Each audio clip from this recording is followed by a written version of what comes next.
With the inner town now fully completed, it's time to build up defenses to protect the town and its inhabitants. I will be building a full town wall, complete with towers and a functional gatehouse in this episode.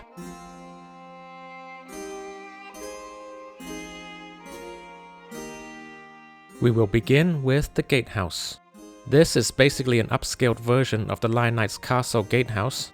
I've derived the techniques and the mechanisms from the actual set, but altered it for this upsized version, as well as making changes so that I could separate out each section and put it together again in this video for you to see. The width and the depth of the entire build has basically been doubled, with changes to the layout and pathing for the minifigures.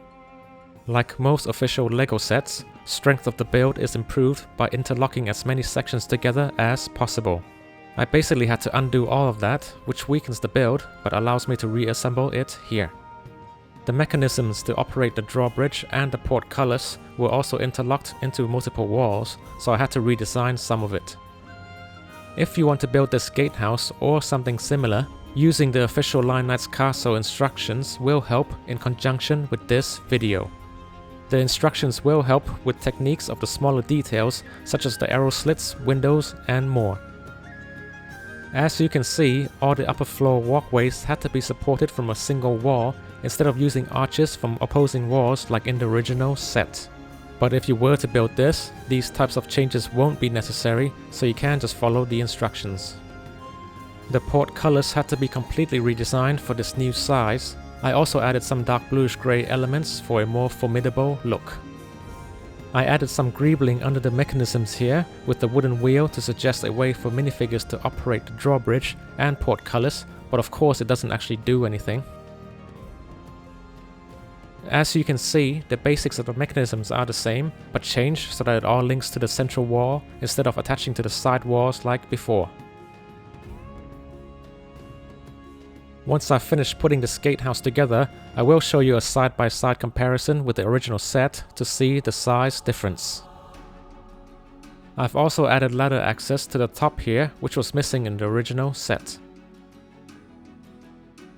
Here I've built all the outer walls in separate sections for the ease of reconstruction. Now that every wall has been doubled in width, I decided to add double arrow slits so that the walls won't be too plain looking.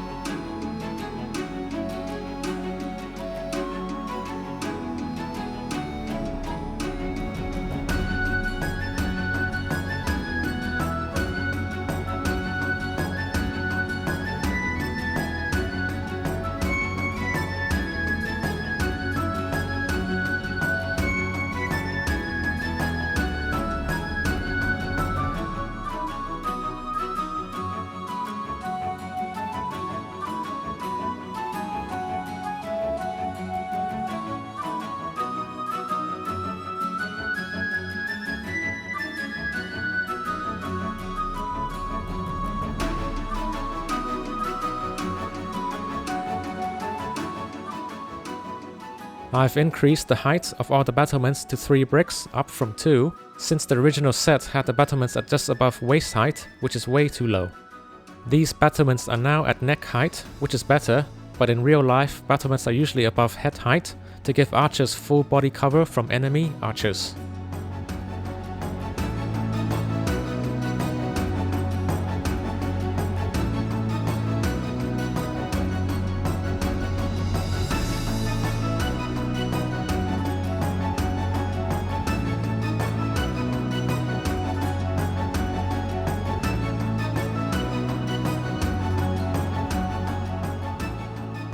Here's a side-by-side comparison.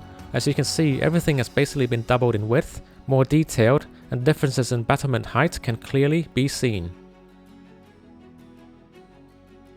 I wanted to place these structures on an elevated terrain formation, so I created stilts out of these bricks for the structures to rest on. Afterwards, I will fill in the gap with terrain work. You may notice that I've removed the inverted slopes from under the drawbridge.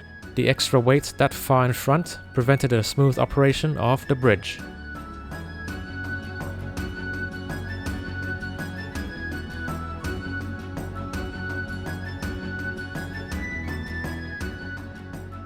Next structure to work on are the wall sections. There will be a total of 3 of these sections.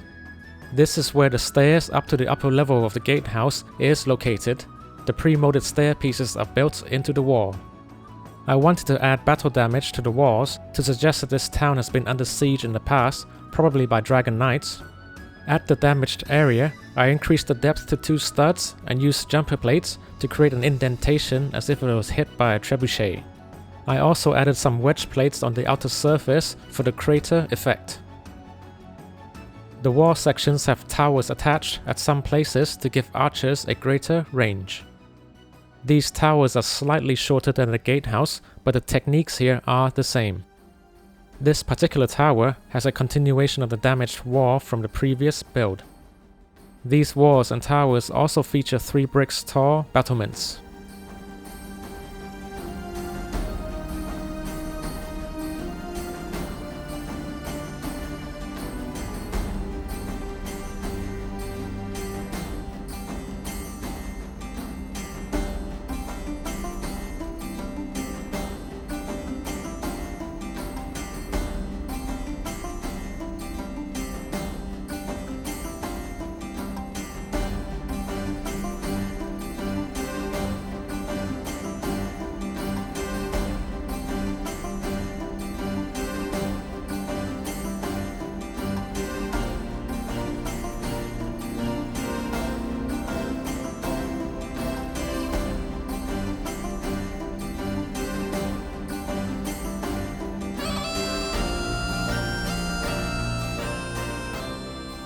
Both the upper and the lower walkways in the wall link directly with the gatehouse. The stairs from the barracks that I built in episode 6 also link directly behind the wall, so there are 2 ways to get up here. As you can see, the next section of the wall covers up the barracks. As I suggested in episode 6, the barracks was designed to lean against the town wall. This section of the wall also features an even bigger crater on its surface built with the same technique. Instead of putting everything together, I thought I'd show you a time-lapse of the second tower, since by now I've fully memorized all the techniques and dimensions.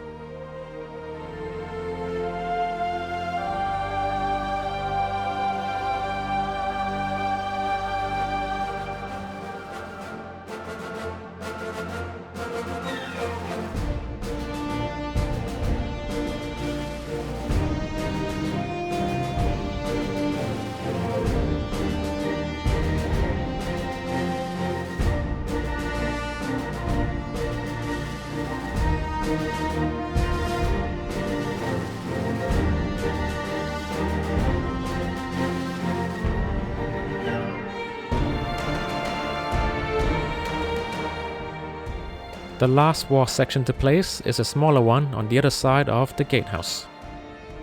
With all the structures built and placed, we can now fill in the gap with terrain work. As usual, I prefer to use wedge plates and wedge slopes instead of normal slopes for a more natural shaping where possible.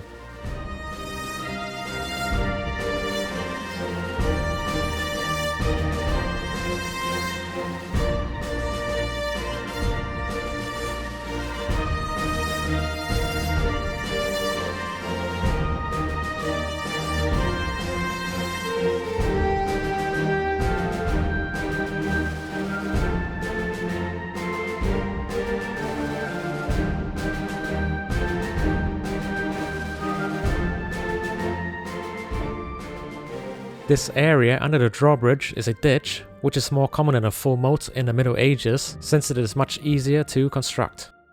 It's basically just a deep and long indentation to prevent invaders from just walking up to the gatehouse. But I think this ditch is a little bit small, but space is my limiting factor here. Now to finish off the terrain behind the gatehouse, as well as a ramp leading up to the gate.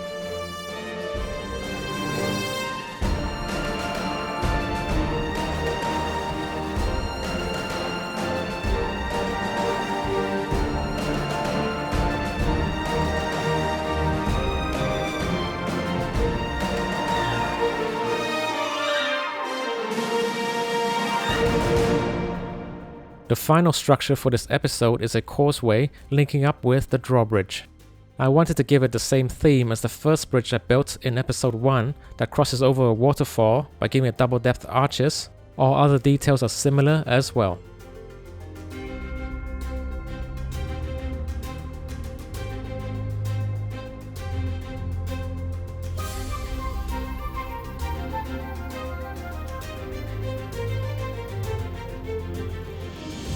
Next, I added plant vines crawling up and down these structures. This is basically a must for castle builds to give the walls more depth and some spots of contrasting colors. But I didn't want to overdo it since it can make the castle look run down.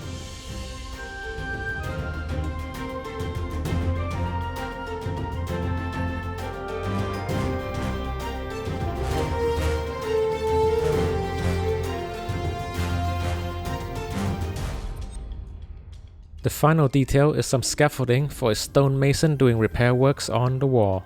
This is just a temporary detail which will be removed for the final episode.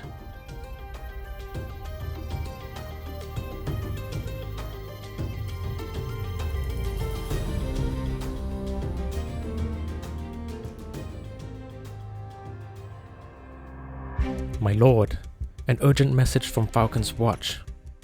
Lord Black's face paled as he read the message. What is it? Prince Fosrith asked. Rider approaching, the town guard declared.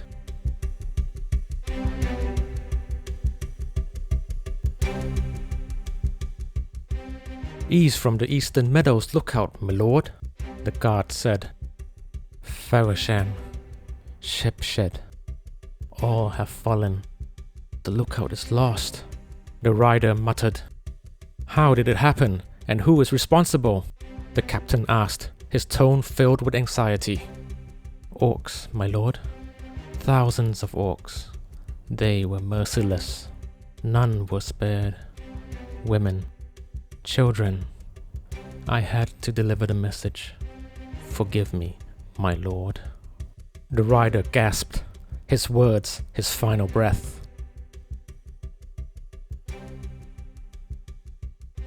Your Majesty, the Eastern Meadows have been overrun by orcs. The rider reported sighting thousands of them. Lord Black has received word from Falcon's Watch. Their rangers in the east have reported orcs amassing at the Red Horn. If they've struck the Eastern Meadows, it is likely that they're headed towards us. King Leo speculated. They would have had to cross the barren plateau beyond the eastern woodlands. That's one of the Eastern Kingdom's territory. They must be in league with the orcs, Marshal Ayler remarked. How could that even be possible? They've been at war long before our records began. The orcish tongue is incomprehensible. How could they possibly communicate? Prince Fosrith argued, his words laced with skepticism. It is crucial to remember that the Eastern Kingdoms are locked in conflict with each other. They've never been able to set their priorities straight. The orcs may have seized the opportunity and gained a foothold as a result. Have you questioned the Easterners around town? Marshal Ayler asked. Yes, Your Grace. They've all given similar responses. All is as it has always been in their homelands, and they're just here to trade. I will lead an expedition into the east to investigate this, Prince Leandro declared. I would be grateful if you could arrange the rangers in the east to rendezvous with me, Lord Black. I commend your initiative, my son. Marshal Ayler will accompany you on your quest. But first, we must survive the battle ahead. I shall delay my departure. You'll need all available hands. I have a detachment of my personal guards aboard my ship, Prince Helena said. I too will stay and lend my aid in this struggle, Prince Dracius added. Word of the orcs' advance quickly spread throughout the streets of Lionsguard. Peasants abandoned their fields, merchants left their stalls, and families gathered their belongings in haste. They're scrambling towards the safety of the town walls, fearing the wrath of the approaching horde. Among them, shadowy figures moved through the crowd, slipping unnoticed into the town.